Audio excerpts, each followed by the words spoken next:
It is a true honor for me to welcome the next two speakers on stage. Raghib Hussain is the founder of Cavium, a company he built in Silicon Valley which was sold for $6 billion, one of the most successful Pakistanis around the globe. Please welcome on stage Raghib Hussain.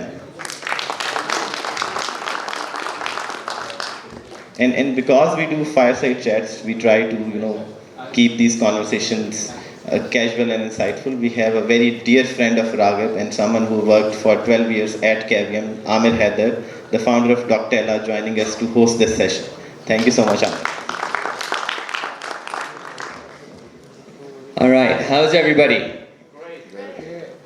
Great. Well, I have to first say, I'm so impressed with everybody showing up here early in the morning to be part of Startup Grind. So I'd like all of us to give a round of applause to everybody in the audience, because you guys coming out here and having the drive is a big deal. So first, let me set up a little of the context. So we know each other since NED days, 1990. It's almost 30 years. It was since you joined NED, yeah, and I joined as 2 years junior to. And then we've ever since we've been friends. We've stayed, now we live like 5 apart from each other in Silicon Valley. So when Raghib started Cavium, when he was 28 years old, right? And I was very lucky to also be in the Valley at the same time and got to join his company. And I was there for 13 years. And so there's a lot of history that I'm going to dig into here for you guys, right? So let me first say that it's a tremendous honor. There's a lot of history that I'm going to dig into here for you guys, right? So let me first say that it's a tremendous honor and privilege to introduce my dear friend Raghib Hussain. As I mentioned, he started Cavium when he was 28, and then he grew Cavium as a founder till it went public in 2007 after just 6 years at a $500 million valuation. And then from that level, from 500 million, he continuously grew Cavium. After 10 years, it was sold for $6.5 billion. And so that requires some applause. But that's what he's done professionally. And now he manages a $2.5 billion portfolio at Marvell Semiconductor. But the most important thing you need to remember about Raghib is that he is very, very humble and has a true empathy towards really everybody and his friends. For that, I really thank you. So let's ask some questions. Today I discovered I can use him as my promoter. So I wrote down some questions. So we know you're from Karachi, and of course I know you since NED days. But can you tell us about your childhood? And love to hear what put the drive into you? Well, as they say, when you have nothing to lose, all you have is drive. So I belong to a humble family. We were 12 brothers and sisters, and of course, with 12 brothers and sisters, it's a little bit not that easy financially. So, but I was lucky, I would say, because I was number 10. So by the time I was growing up, the elders were already working, so it was not that bad for me. So I think what drove me that this whole concept that the only way we can get out of this circle, stuck in that financial mode, is through education, and if we can do something of our own. So I think that is what drove me throughout, and that's how I pretty much drove my throughout my life. So your family wasn't from a business background. So how did you just decide to say, hey, because most people will say if they want to break out of that cycle is I'll become engineer doctor, which you did become an engineer. But then how do you think about I'm going to do a business? So as I said, luck has a big part in anything. I'm a strong believer of that, is in anything you do. What happened is when I was young, like in matric, I had to earn some money. So I found this job, which is transcribing job, and I used to listen these audio tapes for somebody, and kind of write it down and convert into the text document and give it to them. Now, of course, it was pretty tough job, boring, listening, because my English was not that good, because I went to the Pila school and we started ABCD in 6th grade. So you can imagine how great was my English. And there was no autocorrect, there was no word, there was no such thing, and you have to look at the word in the dictionary to figure out. So it was pretty, hectic job. But as a result of that, many times I have to listen many times whatever the guy was saying. And later on, I realized those were actually leadership courses, those were management courses, and so on. So the concept that I later on realized when I took the executive coaching in 2013, I said, I know these concepts somehow. And I discussed with my brother. He said, yeah, well, you did that thing, and it is actually, all those things are back in your mind, even if you did not. So I believe one of the things that I learned early on, you do not get education for job. Because if you are getting education for job, there's a problem. The second thing, you do not work for money.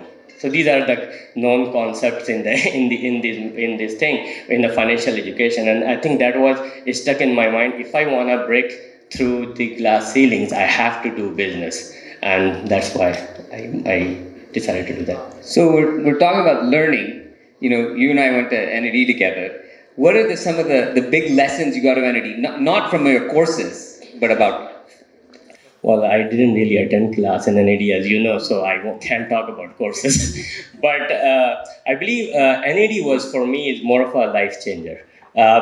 Just to give you an idea, before NED, I used to be a very selfish, driven, nerdy guy who knows that, hey, time is the most important asset, and and being that, I was a bit rude and arrogant as well, because I didn't want to waste time. So if somebody's time waster, I'll just walk away, right? So my full focus was just striving, get the good marks and so on and so forth, right?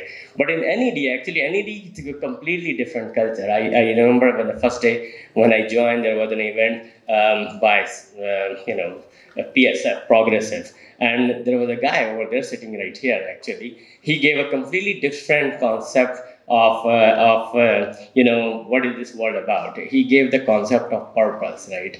We have to think beyond yourself. And then there were teachers like Professor Noman and Nilofer Master. They completely were out of this world. I mean, you know them very well. And we kind of made a group which is called Youth Conservation Program, YCP. And there were a bunch of people from various grades and so on, and we used to get together. We used to do a lot of social work and so on. So I really got the concept of life beyond yourself in NED. I think that's the biggest value I got. Well, when I said that he has empathy, that it's been ever since those days. So you came to the Valley, and you were working at Cisco. Right? Well, you did a couple different jobs, and then you ended up at Cisco. And Cisco, I remember that was a pretty cushy job and a really nice job. What drove you to say, you know what, I'm going to leave this pretty good job and go start a company with someone you didn't even know?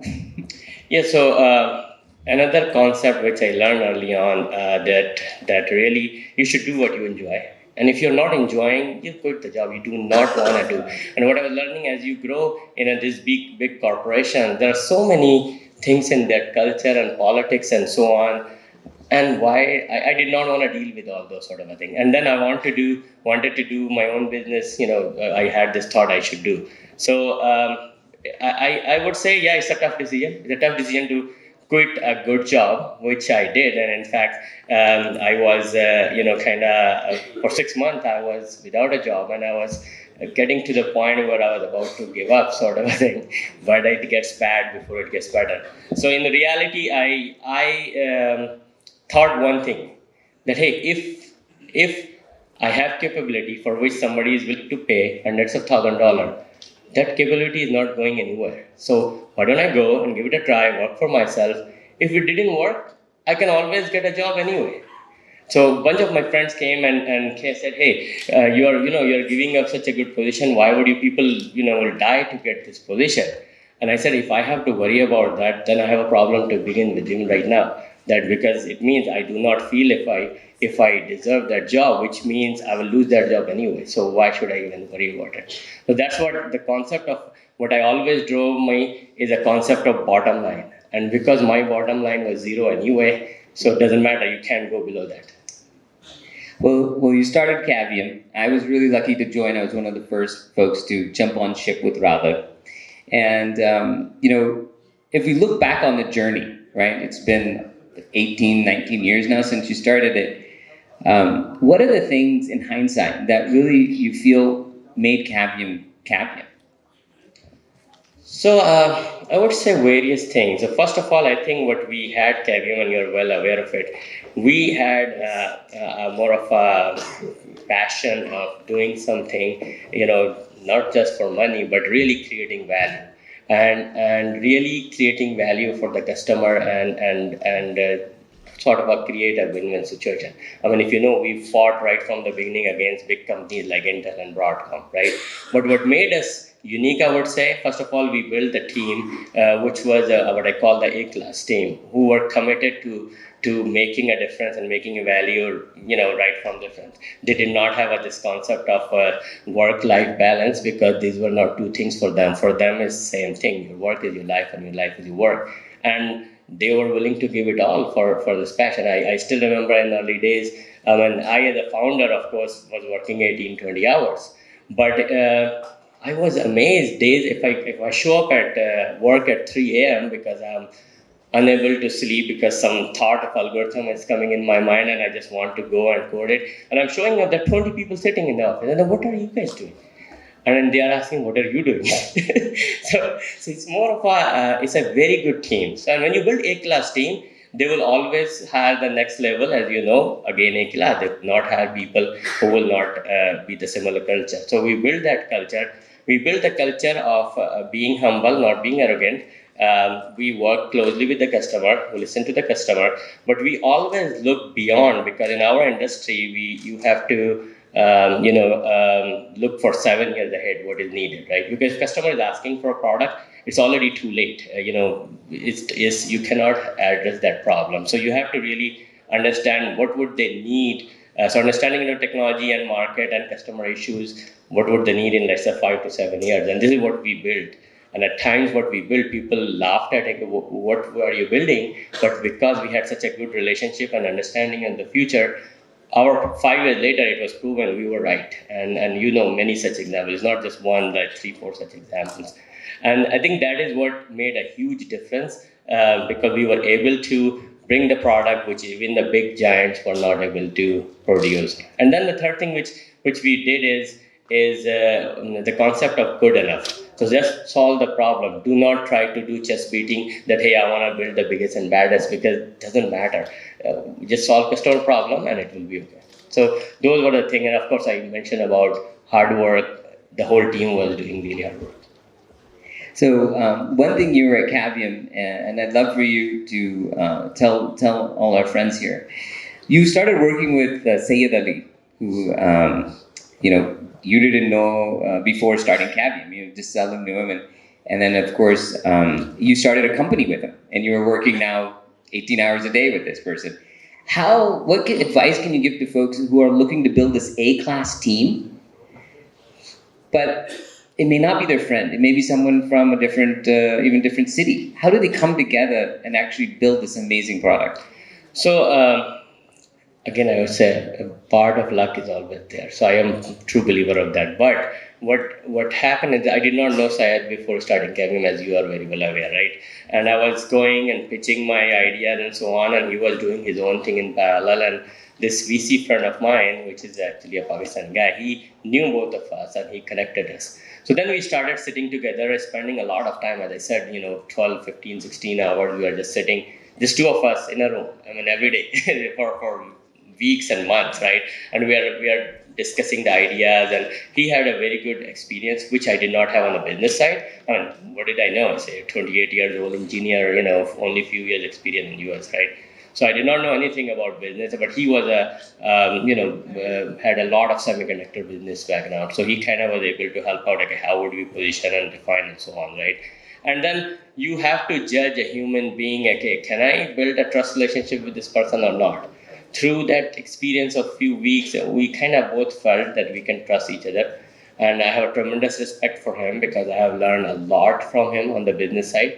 A lot of values also, it has to be common. So that's what made this partnership successful. And I think that's such a great lesson because say it was about 15 years, and as Raghib mentioned, think about your companies. How do you augment each other? So Raghib was a 28-year-old, super nerdy, super hardworking engineer paired with this experienced business person that was really able to generate this great company. And now, Raghib, you are in that position where you're the senior, seasoned business person after those 15, 20 years. So what a great journey. So I think this is my second last question. How have your views changed since you were in Pakistan and then you grew up in NED and you then went to the US and you've seen so much? How would you bottle up those ideas and kind of give them to the crowd and to say, here's what I learned living overseas? So I would say it's a constant evolving process, as you know. As you know, my thoughts, I always believe in keep learning, keep evolving. So the very big thing I would say, the difference between when I was in Pakistan and after living there, I would describe it, I used to be very rigid. I used to think that I know the best and my ideas are the best ideas and everybody else is a fool out there, right? And I think it requires you to go through some experiences and really getting to the realization that, hey, a lot of intelligent people out there and ideas you should not simply reject the ideas because it does not align with your ideas. And those ideas can be any part of life. It can be, family life or social life or religion or anything. You should have a respect for other people's ideas, right? Because ideas have a very big power, and it will be shame if we let somebody else's experience let go just because we judge that we are better than them, sort of a thing. So I that is the one big thing I would say. If you really boil down to what has changed, I used to be very rigid, very conservative, very kind of narrow-minded person. Now I am very open-minded and I'm very flexible and I have a patience to listen to other ideas and in fact give them credit and really think about it. Okay, does it make sense or not make sense? Because that's how overall cumulative knowledge comes into the picture. Well, great. And I would say that whenever we're in a customer meeting, customers would love Raghib because he would always listen and really listen and ask questions to make sure you understand. So I think that drives into the same thing as giving respect to others and their ideas. Well, that's great. So to wrap it up, what is the... what would you say to folks who are 20 years junior to us and saying, they're coming into their careers and starting to build their careers? What advice would you give to them for them so that they can find their purpose and build their careers? So you use a very interesting word, purpose. I think everybody needs to find their own purpose. I cannot influence my purpose on them, right? They have to have their own purpose definition, which is a combination of the passion with the practicality and execution and so on, right? Something that you are willing to give your life for. I mean, you want to do entertainment, you want to waste your time, you skip weekend parties for this. I mean, there were many things I did not use to show up because it did not align with my purpose, right? So I think that is the key. Everybody has to find out what is it for which they are willing to give, that their comfort of life, right? So that is, once you find that, I think you should not underestimate yourself because you should have this strong belief that what one man can do out there or one woman can do out there, you can also do it. It's just a matter of what are you willing to give for it. I mean, how much you are committed to that. And if you commit yourself, I have a strong belief, the knowledge and the physical ability is no nation's, kind of property. It is spread all over the world, in every nation, in every ethnic background. Everybody has a fair share of combination. It's a matter of commitment that makes you takes you from one point to the other point. So I would say find your purpose, whatever you believe, and there's nothing wrong about anything. If you wanna be, kind of chola wala, just be the best chola wala. It will be great. Actually, it doesn't matter. There is nothing in life which is not respectful. Any business you get in there, but go do business. What I mean by that is do not think, oh, I have to get a job, and if I'm not getting a job, there's a problem, right? And in fact, you should think differently that, hey, I will create job. Why should I worry about finding a job? Right? Why should I depend on the system? Actually, system should depend on me. And when you start thinking that way, new ideas will come in your mind, and you will actually do much better than that. I'm pretty sure all of you are much more smarter than I am, because I'm not smart, and I'm pretty sure the resources that you guys all have is 100x better than the resources that I had, right?